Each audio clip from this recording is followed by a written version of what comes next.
દાંતની અંદર દુખાવો થાય તો કોઈ પણ પ્રકારની દવા વગર આ દાંતની અંદર દુખાવો મટી જાય અને જિંદગીમાં જીવીએ ત્યાં સુધી દાઢમાં કોઈ દિવસ સડો ના થાય, દાઢમાં રૂટ કેનાલ કરાવી ના પડે કે દાઢની ગોળી પણ ગળવી ના પડે, એવો ઉપાય આયુર્વેદની અંદર ચરક ઋષિએ ચરક સંહિતાની અંદર વર્ષો પહેલાં બતાવે છે। તો સૌથી પહેલાં આપણે જોઈએ કે દાઢની અંદર દુખાવો કેમ થાય છે। તો દાઢની અંદર સડો થાય। હવે દાઢની અંદર સડો કેમ થાય છે? તો કે દાઢની અંદર જીવાત ઉત્પન્ન થાય। આ જીવાત ક્યાંથી ઉત્પન્ન થાય છે? બહારથી આવે છે? ના, શરીરની અંદર દાઢની અંદર જીવાત ઉત્પન્ન થાય છે ત્યારે દાઢ સડે છે અને દાઢ સડે એટલે આપણને લપકારા મારે છે, દુખાવો થાય છે અને એની અંદરથી દાઢ પડાવવી પડે છે અથવા દાઢમાં રૂટ કેનાલ કરાવવાની ફરજ પડે છે। તો દાઢમાં ક્યારેય દુખાવો ના થાય એના માટે શું કરવાનું? તો સૌથી પહેલાં તો દાઢ કેવી રીતે સડે છે?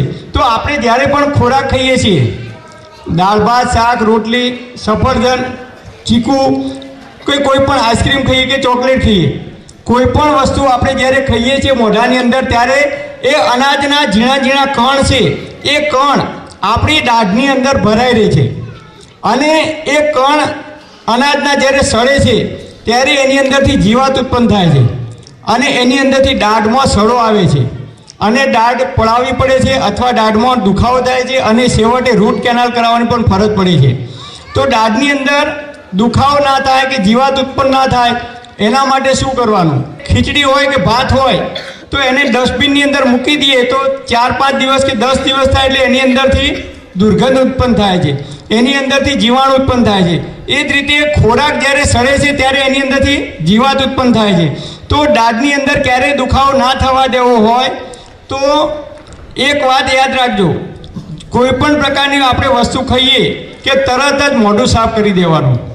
ચોકલેટ ખાઈએ, આઈસ્ક્રીમ ખાઈએ, ચા પીએ, કોઈ પણ વસ્તુ દાળ ભાત ખાઈએ, જમ્યા પછી તરત જ જો આપણે બરાબર કોગળા કરી અને મોઢું સાફ કરીશું તો મોઢાની અંદર તમે કોગળા કરી જોજો, ગમે ત્યારે જમ્યા પછી તરત મોઢાની અંદર ઝીણા ઝીણા કણ અનાજના ભરેલા હોય છે, આપણા દાઢની અંદર ભરાઈ રહે છે। એ કણ જો બહાર નીકળી જશે, ક્યારેય કણ નહીં ભરાય તો અનાજ સડશે નહીં, અનાજ નહીં સડે તો દાઢમાં ક્યારેય દુખાવો થશે નહીં। હવે બીજો ઉપાય છે, દાઢની અંદર અચાનક દુખાવો થાય તો શું કરવું? તો દાઢની અંદર દુખાવો થાય તો ફટકડી લાવવાની, ફટકડીનો ટુકડો 1 ગ્લાસ પાણીની અંદર નાખી 2-3 વખત ચમચીથી હલાવી દેવાનું, પછી એ ફટકડીનો ટુકડો બહાર કાઢી દેવાનો અને ફટકડીના પાણીથી મોઢાની અંદર કોગળા કરવાના।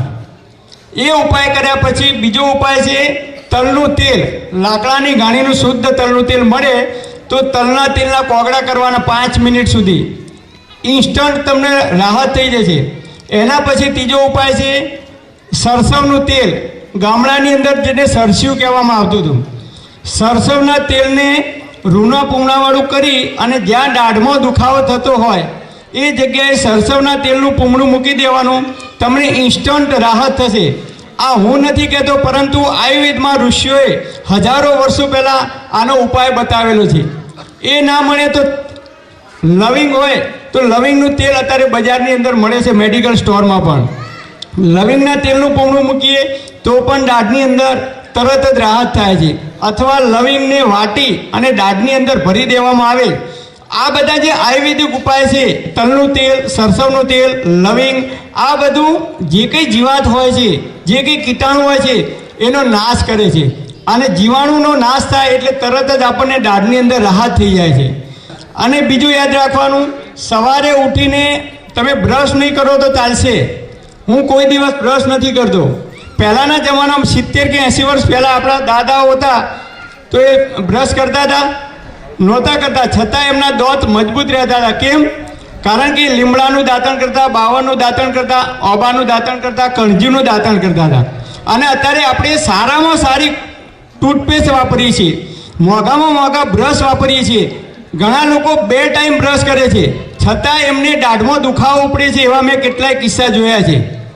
તો કેમ આવું થાય છે? આપણે મોંઘા મોંઘી ટ્યુબ વાપરીએ છીએ, સારામાં સારા બ્રશ વાપરીએ છીએ, છતાં ઘણા બધા લોકોને દાઢ પડાવવી પડે છે, દાઢની અંદર રૂટ કેનાલ કરાવવી પડે છે। કેમ? તો જમ્યા પછી તરત જો તમે પાણીથી કોગળા કરવાનું રાખશો તો જિંદગીમાં ક્યારેય તમારી દાઢની અંદર સડો નહીં થાય।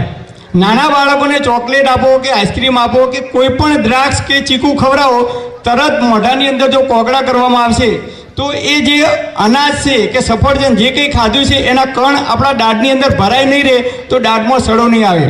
તો સવારે ઉઠીને બ્રશ કરવાની જગ્યાએ શું કરવાનું? તો અડધી ચમચી હળદર લેવાની. હળદર એન્ટીઓક્સિડન્ટનું કામ કરે છે, એન્ટીબાયોટિકનું કામ કરે છે. કેન્સરના જીવાણુને નાશ કરવામાં હળદર મદદરૂપ થાય છે. આવું વૈજ્ઞાનિકોએ આજે શોધ્યું, મતલબ કે અત્યારના યુગમાં શોધ્યું. હજારો વર્ષો પહેલાં ભાગવત ઋષિએ અષ્ટાંગ હૃદય નામના ગ્રંથની અંદર હળદરનો ઉલ્લેખ કરેલો છે કે કેન્સરના જીવાણુને નાશ કરવામાં મદદરૂપ થાય છે. તો સવારે ઉઠી અડધી ચમચી હળદર લેવાની, સિંધવ મીઠું લેવાનું, સફેદ મીઠું નહીં, એની અંદર ચપટી સિંધવ મીઠું નાખવાનું, અને તલનું તેલ હોય તો તલનું તેલ અથવા સરસવનું તેલ બંનેમાંથી ગમે તે તેલ લઈ એની પેસ્ટ બનાવી દેવાની અને દરરોજ સવારે મોઢાની અંદર લગાવવામાં આવે તો જિંદગીમાં ક્યારેય દાંત દુખશે નહીં કે દાંત પડવાનો પણ પ્રશ્ન નહીં થાય, મજબૂત થશે. તો આપ સૌ મોટી સંખ્યામાં અહીંયા ઉપસ્થિત થયા એ બદલ આપ સર્વેનો ખૂબ ખૂબ આભાર. ચાલો ઉઠીને સંમતિ કરજો.